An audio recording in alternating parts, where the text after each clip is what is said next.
Sir Topham Hatt's engines love their work. Gordon likes pulling the express. Thomas likes his branch line. And Percy likes taking the mail.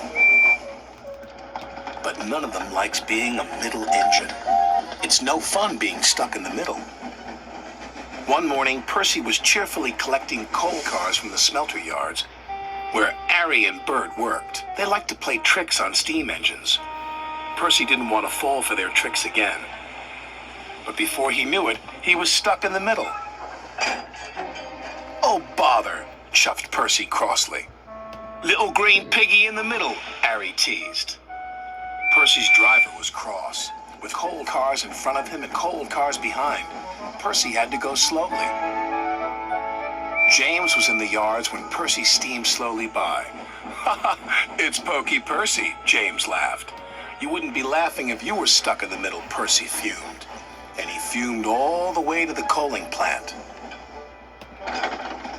One by one, he shunted his coal cars onto the tipper's loading ramp, and the coal was unloaded.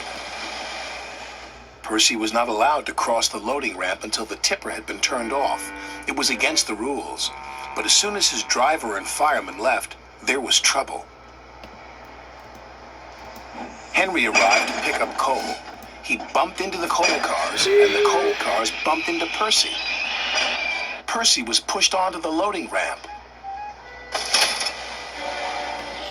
"Help!" cried Percy. "I'm not a truck!"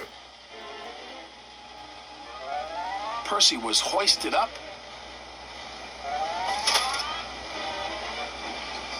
tipped over, and brought back down again. Oh. After Percy was lowered back onto the ground, the manager was very cross. "You have caused confusion and delay," he said. "I'll have to report this to Sir Topham Hatt." That night, Sir Topham Hatt spoke severely to Percy. "I'm very disappointed in you, Percy," he said. "You know it's against the rules to go on to the tipper's loading ramp." Oh. "Sorry, sir," Percy said sadly, "but it wasn't my fault. It's because those diesels made me a middle engine." "Nevertheless, you will shunt freight cars in the yards until I can get to the bottom of this." "Ah," said James, thinking no one could hear. "I can handle those diesels with bent buffers and a busted boiler." "Then you will do Percy's run to the smelter," said Sir Topham Hatt. "Yes, sir," said James. The next day, James arrived at the smelter. He was determined not to be tricked by Arry and Bert. "Hello, James," oozed Arry. "Come to learn a thing or two from those who know?" "Just get my freight cars ready and stay out of my way," huffed James importantly. "Yes, sir," Bert chimed greasily. James cheerfully backed up to his freight cars. He was certain he had fooled Arry and Bert, but he was wrong. Ah. "Little red piggy in the middle," chortled Arry. "Just like Percy," jeered Bert. "I am not like Percy," huffed James.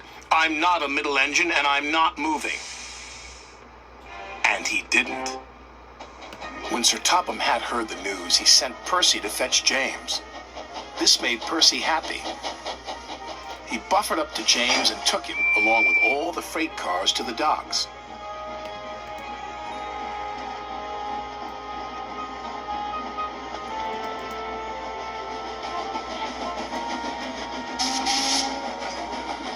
Ta-da! "Right on time," said the manager. "But what is that big red engine doing in the middle?" "Learning," Percy replied. "Learning what?" "Learning to be a middle engine," Percy laughed. Grr. James covered himself in steam, hoping no one would recognize him. But it was no good. There was only one big red engine on the island, and everyone knows his name is James. Bother that Minnie Mouse.